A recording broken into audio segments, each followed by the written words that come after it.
8월 15일 야고보서 1장 5절로 8절 말씀을 가지고 하나님께 간구하는 자라는 제목으로 함께 말씀을 나누도록 하겠습니다. 하나님을 믿는 사람을 하나님의 백성이라고 부르는 이유는 철저하게 자신의 삶이 하나님의 주권 아래에 있음을 고백하고 믿기 때문입니다. 그래서 세상 사람들은 고난과 역경을 싫어하지만 하나님의 백성들은 고난과 역경까지도 하나님의 축복이라고 믿는 것입니다. 그러나 때때로 우리는 혼돈합니다. 이 땅의 평안하고 안락한 삶을 위해 하나님을 믿는 것이 아님에도 불구하고 우리에게 다가오는 고통과 환난 때문에 하나님을 원망하기도 하고 신앙을 회의하기도 하고 교회에 다니는 것을 무의미하다라고 생각할 때가 있습니다. 마치 열심히 교회를 출석하고 성경을 읽고 봉사를 하는 것이 이 땅의 완전한 행복을 보장해 주는 일이라고 생각하기도 합니다. 이런 생각을 종교심이라고 말합니다. 종교와 신앙의 차이는 분명합니다. 종교는 하나님이 나를 위해 존재하는 것입니다. 하지만 신앙은 내가 하나님을 위해 존재하는 것입니다. 종교는 하나님이 나를 위해 축복을 빌어주고 축복을 내리는 신호로 믿는 것입니다. 하지만 신앙은 내가 하나님의 영광을 위해 살아가는 자로 믿는 것입니다. 이것이 뒤바뀌게 되면 같은 교회에서 함께 말씀을 들으며 함께 예배를 한다 하더라도 어떤 사람은 종교 생활을 하고 있고요. 어떤 사람은 신앙생활을 하고 있는 것입니다. 그러한 종교생활과 신앙생활의 가장 큰 차이를 드러내는 때가 언제냐 하면 바로 믿음의 시련을 당할 때입니다. 모든 일이 잘 풀려가고 모든 사람이 나를 칭찬해주고 모든 환경이 술술술 잘 풀릴 때는 종교생활을 하는 사람과 신앙생활을 하는 사람의 차이가 드러나지 않습니다. 그러나 믿음으로 인하여 시련을 당할 때에 이 땅 가운데 살면서 하나님의 백성으로 경험하게 되는 여러 가지 시험과 고난과 갈등과 고민 때문에 힘들어하고 그래서 하나님 앞에 또 묻고 또 물으며 믿음의 시련을 당할 때에 정말 참 신앙의 모습이 드러나게 됩니다. 그래서 야고보 선생은 여러 가지 시험을 만났을 때에 기뻐하라고 권면합니다. 뒤집어 말하면 우리가 아무리 믿음이 좋다 할지라도 여러 가지 시험을 만날 때 기뻐할 수 없다라는 것을 나타내죠. 그러니까 기뻐하라고 권면하고 계시는 겁니다. 그리고 믿음의 시련을 당했을 때 나의 첫 번째 반응이 무엇이냐에 따라서 내가 이제까지 신앙생활을 제대로 해왔는지 아니면 종교 생활을 해왔는지를 판단할 수 있는 계기가 되기 때문에 그래서 이제까지 내가 신앙생활을 하는 것이 하나님과의 신앙의 생활 가운데 믿음을 지키고 살아왔던 것을 드러내기 위해서 아니 자연스럽게 내 안에 있던 그 믿음이 능력이 되어서 환난과 시련 가운데서도 기뻐할 수 있다는 것입니다. 뉴욕대학교의 사회심리학 교수인 조나단 하이트 교수는 고난의 유익을 세 가지로 소개합니다. 첫 번째는 고난을 참고 통과한 사람은 탄력이 강해진다는 겁니다. 시련을 한번 겪어보면 그 다음에 비슷한 시련이 와도 걱정하거나 염려하지 않습니다. 내가 한번 겪었던 경험이 있기 때문에 비록 꺾였다고 할지라도 다시 튕겨나가는 힘이 더 강해지기 때문에 그 다음부터 오는 고난은 별로 걱정하지 않아도 됩니다. 둘째는 고난을 참고 통과한 사람은 관계가 강해진답니다. 친구와의 관계, 가족과의 관계, 부부와의 관계 함께 그 어려움을 겪어나간 경험이 있기 때문에 그 어려움을 함께 겪었던 동지애가 생기기 때문에 고난을 참고 통과한 사람은 바로 관계 속에서 상대방을 이해해주고 또 상대방을 사랑할 수 있고 용납할 수 있는 그런 능력이 주어진다는 것입니다. 셋째로는 고통을 참고 통과한 사람은 우선순위와 삶의 원칙과 철학이 새롭게 재조정된다는 겁니다. 고난을 만나기 전까지는 내가 살아오는 이 삶의 방식이 가장 탁월하고 가장 완전하다고 생각했지만 고난을 겪고 어려움을 겪으면서 자신의 삶의 우선순위가 바뀌어지게 됩니다. 그리고 내 삶의 중심에 원칙이 새롭게 조정이 됩니다. 예전에 고난을 당하기 전에 보았던 그 삶의 모습이 새롭게 조망됩니다. 무엇이 가치가 있는지, 무엇이 정말 내 인생에서 중요한 것인지. 건강을 한번 잃어버렸던 사람들은 건강을 회복하면서 가장 삶의 우선순위에 건강을 둡니다. 왜냐하면 건강해 보지 않았던 어려움을 알기 때문에, 건강이 얼마나 우리의 삶에 중요한가를 알기 때문에. 또 어떤 경우에는 신앙의 이 예배의 자리에 있는다는 것이 얼마나 감격스럽고 은혜로운 것인지 경험했던 사람이라면 이 예배를 소홀하게 생각하지 않습니다.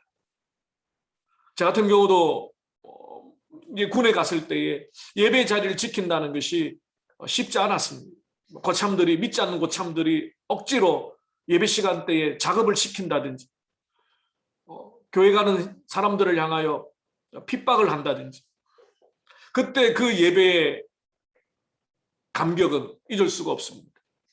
그 모든 핍박을 뒤로하고 하나님의 예배 자리에 나갔을 때 그 십자가만 보아도 나를 사랑해 주신 하나님의 은혜가 얼마나 가슴속으로 벅차게 올랐는지, 예배를 드릴 수 없었던 상황에 처했던 사람은 예배 드림이 얼마나 감격스러운지 잘 알게 되고, 그 이후로는 삶의 우선순위에 예배를 놓게 되겠지. 이처럼 조나단 하이트 교수님이 말씀하셨던 것처럼 우리의 삶이 고난을 통하여 얻게 되는 유익들이 참 많다는 것입니다. 우리가 가지고 있었던 기존의 것들이 이 고난을 통하여 다시 한번 부서지고 새롭게 조각을 맞추어가며 새로운 삶으로 살아가게 됩니다.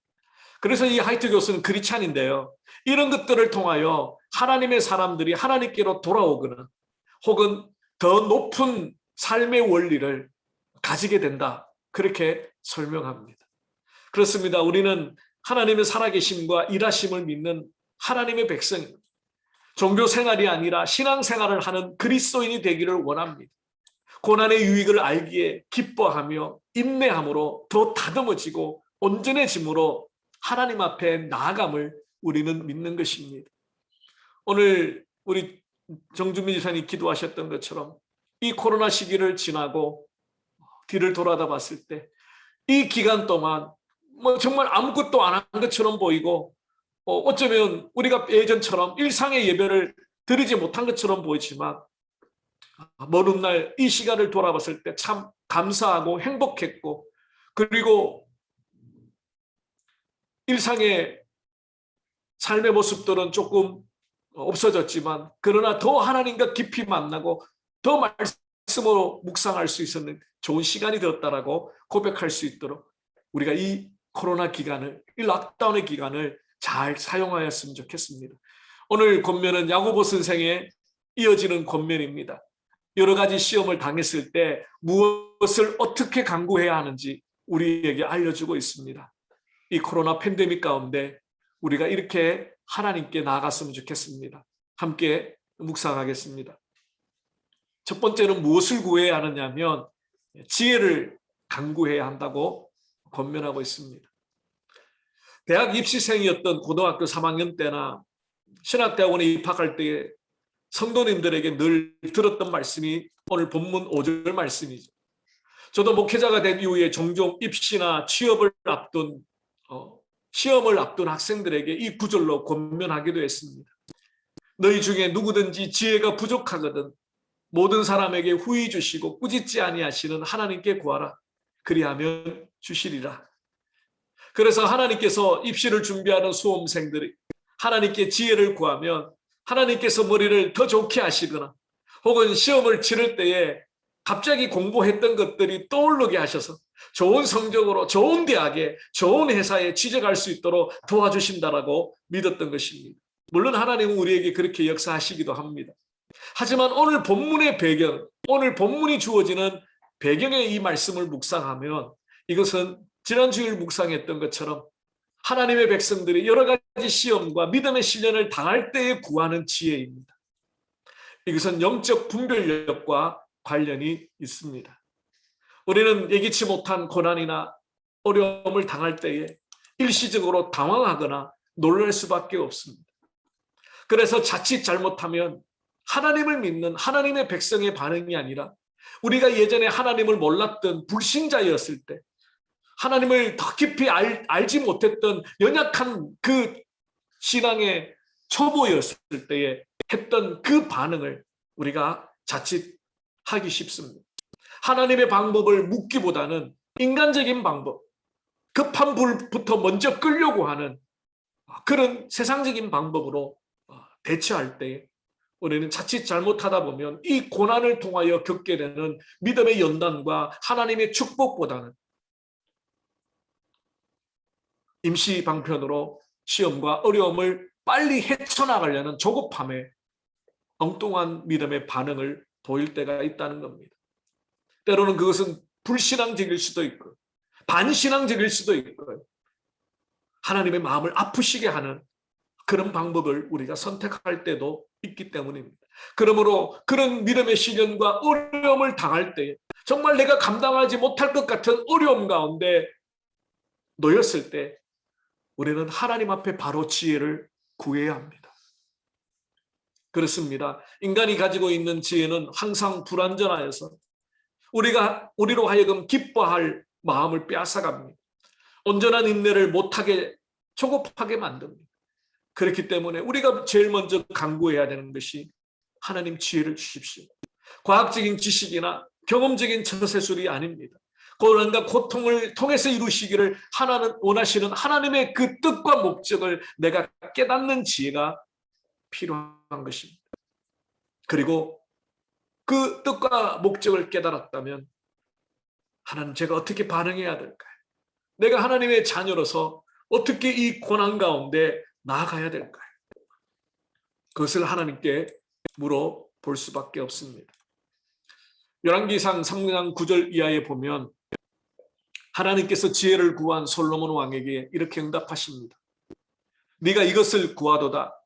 자기를 위하여 장수하기를 구하지 아니하고 부도 구하지 아니하며 자기의 원수의 생명을 멸하기도 구하지 아니하고 오직 송사를 듣고 분별하는 지혜를 구하였으니 내가 네 말대로 하여 네게 지혜롭고 총명한 마음을 주노라. 여기서 솔로몬이 구한 지혜는 단순히 정치적인 책량이나 재판에 필요한 지혜가 아니었습니다. 바로 하나님을 경외하는 마음으로 하나님의 뜻을 온전히 분별하는 지혜였기 때문에 하나님께서 기뻐하셨던 것입니다. 하나님이 솔로몬을 왕으로 세우시고 이스라엘 백성들을 다스리게 하셨던 그 안에는 물론 재판의 지혜도 필요합니다. 그러나 더 궁극적인 지혜는 하나님께서 세우신 하나님의 왕답게 하나님의 나라를 하나님의 백성을 하나님의 말씀으로 다스리고 통치할 수 있는 그래서 하나님의 마음을 깨닫게 하는 그 지혜를 구했던 것입니다. 그렇습니다. 오늘 본문 5절 말씀에도 이렇게 약속하십니다. 모든 사람에게 구히 주시고 꾸짖지 아니하시는 하나님께 구하라. 그리하면 주시리라. 여기서 후이라는 헬라어는 하플로스라는 단어인데요. 풍성하게, 관대하게, 신실하게 이런 다양한 뜻을 가지고 있습니다. 신약 성경에서 딱 한 번 오늘 본문에만 사용되어진 특별한 단어입니다. 그렇습니다. 성경은 하나님이 얼마나 풍성하신 하나님이신지 우리에게 소개해주고 있습니다. 시편 86편 15절 말씀에 보면 그러나 주여 주는 긍휼히 여기시며 은혜를 베푸시며 노하기를 더디하시니 인자와 진실이 풍성하신 하나님이십니다. 이렇게 고백하고 있습니다. 빌립보서 4장 19절 말씀에도 나의 하나님이 그리스도 예수 안에서 영광 가운데 그 풍성한 대로 너희 모든 쓸 것을 채우시리라 바울 사도는 고백합니다. 그래서 하나님은 우리가 믿음의 시련을 당할 때에 하나님께 지혜를 간구하고 또 간구하고 또 간구해도 혼내거나 꾸중하지 않으십니다. 그러므로 믿음의 시련이 왔을 때에 온전히 기뻐하고 인내할 수 있도록 우리는 끊임없이 지혜를 구해야 합니다. 조용히 하나님의 말씀을 붙들고 경건의 시간을 가질 때, 홀로 하나님 앞에 기도하는 영적인 골방으로 나아갈 때, 이렇게 공동체에서 함께 말씀을 나눌 때, 믿음의 사람들의 신앙의 여정을 담고 있는 경건서적을 묵상하면서 그렇게 우리는 모든 상황 가운데 우리가 간구하는 지혜를 주실 준비를 하시는 풍성한 하나님이심을 기억해야 합니다. 총신대학교 신학대학원의 교수셨다가 지금은 대구 동신교회 목회하시는 권성수 목사님, 그의 책 야고보서 강해에서 이렇게 고백하고 있습니다. 그 부분을 제가 한번 읽어드리겠습니다. 시련의 어두운 터널을 어떻게 인내로 통과할까요? 지혜의 랜턴을 구해야 합니다.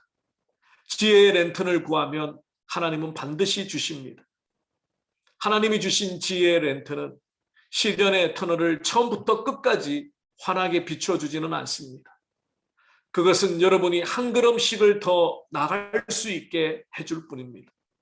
그렇게 한 걸음씩 나아가다 보면 결국 시련의 터널을 다 빠져나가게 됩니다. 그렇습니다. 하나님의 지혜가 한 번에 모든 문제를 해결하는 도깨비 방망이가 아닐지라도 고난과 환난 가운데 있는 우리들을 향하여 어디로 가야 할지를 비춰주는 작은 불빛이 된다면 그것은 곧 승리의 길로 이끄는 결정적인 도움이 된다는 것을 우리는 잘 알고 있습니다. 우리의 인생을 한 발 한 발 인도해 주시는 하나님의 지혜는 결국 하나님의 말씀에서 주어지게 됩니다. 시편 119편 말씀처럼 하나님의 말씀이 우리의 등불이 되기 때문에 우리 인생의 앞길을 조금씩 나아가도록 저 본향을 향하여 나아가도록 비춰주는 작은 등대가 되기 때문에 그 말씀의 묵상이 없이 그 말씀을 하나님 앞에 빛으로 누리지 못할 때 우리는 지혜를 구할 수가 없습니다. 세상 사람들의 지혜를 구하는 것은 잠시 잠깐의 유익이 있을 수는 있습니다. 그러나 인생을 만드시고 우리를 하나님의 자녀로 만드시고 지금도 우리와 함께 하시며 우리 가운데 자정하시는 성령 하나님이 주시는 말씀의 지혜를 우리는 구해야 하고 그 말씀의 지혜로 우리는 이 코로나19의 팬데믹 상황 가운데 이겨나갈 수 있는 힘과 능력과 은혜와 위로와 소망을 공급받을 수 있습니다. 2021년도도 벌써 8월 중순에 왔습니다. 해마다 우리는 연초가 되면 하나님 앞에 작정하죠. 올해는 성경을 꼭 읽도해야지. 그리고 1월을 지납니다. 날씨도 덥고 성경 읽기도 귀찮고 미루어지기 시작하던 것이 이제 8월이 되면 갑갑합니다. 2022년도 내년부터 다시 시작하지. 포기하지 마시고 이 코로나19의 상황 가운데 하나님의 말씀을 더 깊이, 더 가까이, 더 자주 묵상하심으로 이 환난의 때를, 이 고난의 때를, 이 역경의 때를 이겨나갈 수 있는 하나님의 지혜를 구하시는 저와 여러분 되시기를 바랍니다. 두 번째로 어떻게 구해야 되는가? 믿음으로 구해야 된다라고 야고보 선생은 우리에게 말합니다. 오늘 본문 6절 말씀이죠. 오직 믿음으로 구하고 조금 더 의심하지 말라. 그렇습니다. 성경에는 우리에게 의심하지 말라는 말씀을 참 많이 하셨습니다. 하나님도 하셨고 예수님도 하셨고. 그것은 그만큼 우리가 의심할 수밖에 없는 연약한 자라는 것을 잘 아시기 때문이죠. 참 믿음이 있다고 말하면서 믿음으로 기도한다고 하면서 믿음으로 정말 하나님만 붙든다고 하면서 우리는 돌았으면 염려하고 돌았으면 심세 한탄하고 돌았으면 걱정합니다. 우리가 환난을 당하고 고난과 역경 속에서 하나님의 지혜를 구하되 믿음으로 구해라고 말씀합니다. 하나님은 우리에게 의심하는 기도, 의심하는 믿음, 의심하는 신앙생활을 경계하신다고 말씀합니다. 이 의심하다라는 헬라어 단어가 두 단어가 합성된 단어입니다. 하나는 어디 어디 사이에라는 디아라는 단어와 분리시키다라는 크리노라는 단어가 합쳐진 겁니다. 그러니까 이 의심이라는 것은 자꾸 분리시키는데 하나님과 우리를 분리시키는 거예요. 하나님을 향한 약속의 말씀을 자꾸만 분리시키는 거예요. 현실을 바라보는 내 자신을 연약함을 바라보는 우리에게서부터 크신 하나님, 변하지 않는 하나님의 약속의 말씀, 진리의 말씀에서부터 자꾸만 우리를 분리시키는 게 의심입니다. 의심. 종교개혁가 존 칼빈은 이 단어를 어떤 문제에 대해 양쪽에 저울질을 하는 것이다 이렇게 설명했습니다. 우리가 의심하는 이유는 양다리를 걸치고 있다는 거예요. 저울을 하는데 하나님을 붙들고 믿는 이게 내게 유익이 될까? 이게 내가 지금 이 땅에 살아가는데 도움이 될까? 아니면 이 사람이 이 사람이 우리에게 내게 뭔가 제시해 준 이 조건 좋은 이게 내게 유익이 될까? 늘 이것을 저울질한다는 거예요. 그러면서 전적으로 하나님을 신뢰하고 믿고 의지하는 약속의 말씀에 내 삶을 믿고 맡기는 그 믿음이 아니라 자꾸 의심하는 거예요. 자꾸 의심하는. 그러므로 6절 말씀에 나오는 바람에 밀려 요동하는 바다 물결, 8절 하반절에 나오는 두 마음을 품어 모든 일에 정함이 없는 자, 서로 연결되는 묘사입니다. 바람이 일어서 바다 물결이 일렁거릴 때 파도는 바람 부는 대로 이리저리 휩쓸립니다. 두 마음을 품고 모든 일에 정함이 없다. 이 정함이 없다라는 것은 굳건히 서 있지 못하고 이리저리 요동치. 그러므로 하나님께 간구하는 자가 하나님만을 온전히 바라며 의지하지 못할 때에 우리는 여전히 세상적이고 인간적인 수단과 방법을 찾아 헤매는 이중성을 가지게 됩니다. 하나님이 최고다. 하나님이 정답이다. 하나님이 오직 내 삶의 가장 확실한 조언자다. 라고 믿는 게 아니라 때로는 하나님은 2순위, 3순위, 아니 아예 순위에도 들지 않는 다른 우리의 마음을 현혹하고 우리를 유혹하는 우선순위들이 많기 때문에 교회는 다니고 성경은 읽고 예배 자리는 있지만 다시 삶의 자리로 돌아오면 전적으로 하나님을 믿고 의지하기보다는 다른 구원의 길을 찾아 방황하는 우리의 모습은 아닌가. 이러한 우리의 모습과 대조되는 한 여인을 마태는 소개하고 있습니다. 마태복음 15장 21절 이하에 보면 예수님께 악착같이 달려드는 한 여인이 나옵니다. 그 여인은 자신의 자존심을 내려놓고 예수님께 부스러기라도 좋으니 은혜를 내려주십 자신의 딸을 고쳐달라고 간구하는 자입니다.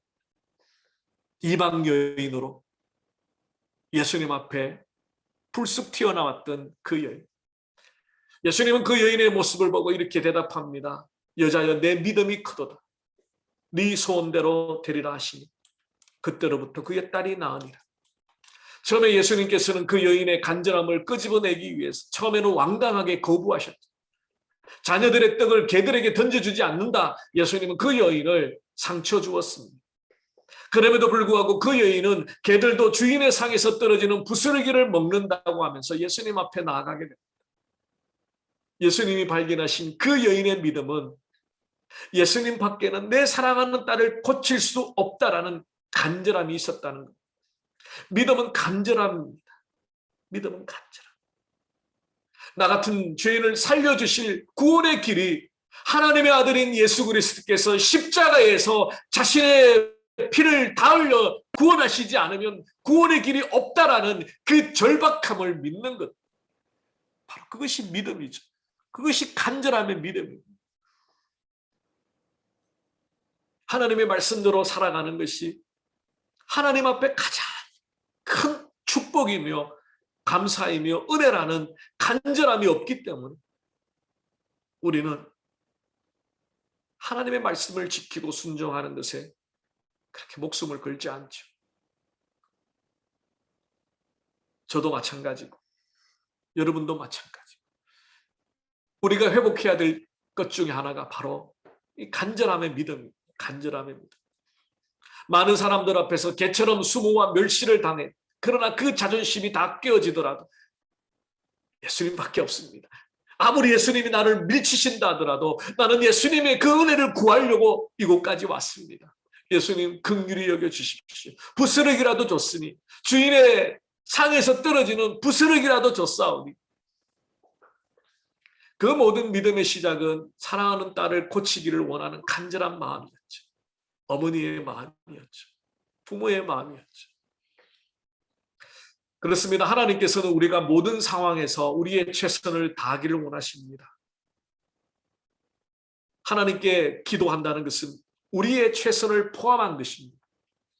기도만 하고 우리의 최선을 다하지 않는 것. 기도는 하는데 내 삶은 규모도 없고 게으르고 나태하다는 것. 하나님이 우리에게 기도를 응답해 주셨다 할지라도 그런 사람들은 결국 하나님께 영광을 돌리기보다는 자기가 잘나서 그렇게 된 줄로 착각할 경우가 많습니다.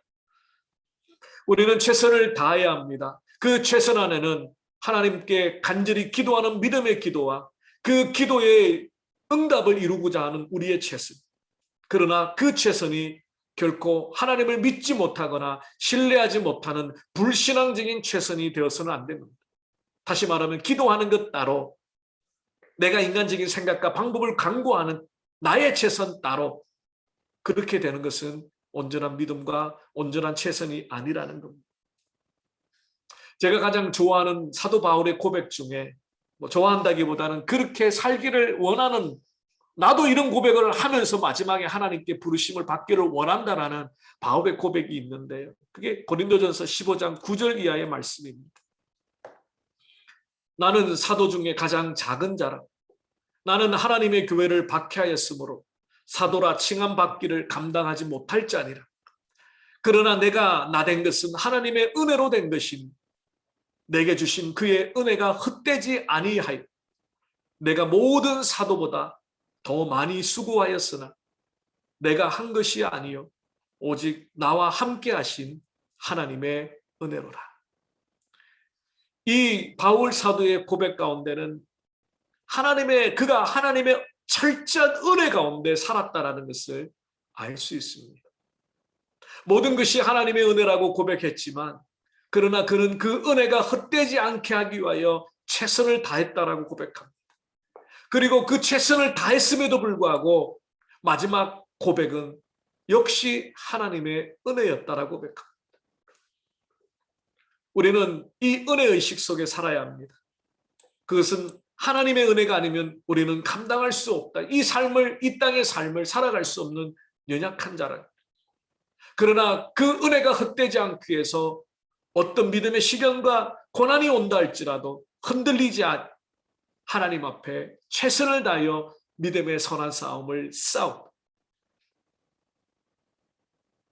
그럼에도 불구하고 나를 드러내거나 내가 잘나서 내 열심히 내가 다른 사람들보다 더 희생했기 때문에가 아니라 나를 여기까지 인도해 주신 것은 전적으로 하나님의 은혜였습니다. 참 바울과 같이 그렇게 하나님 앞에 부르심을 받는다면 얼마나 좋을까.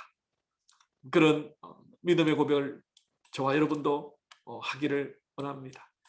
말씀을 정리하겠습니다. 사랑하는 성도 여러분, 마태복음 8장 23절 이하에 보면 예수님께서 제자들과 배를 타고 가시다가 풍랑을 만나는 장면을 기록하고 있습니다. 예수님은 피곤에 지쳐 주무셨고 큰 바람에 당황한 제자들은 예수님을 깨우기 시작합니다. 근데 예수님께서 그들을 책망하시며 바람과 파도를 꾸짖어 잠잠케 하십니다. 그렇습니다. 인생의 거친 바다를 건너가는 작은 배.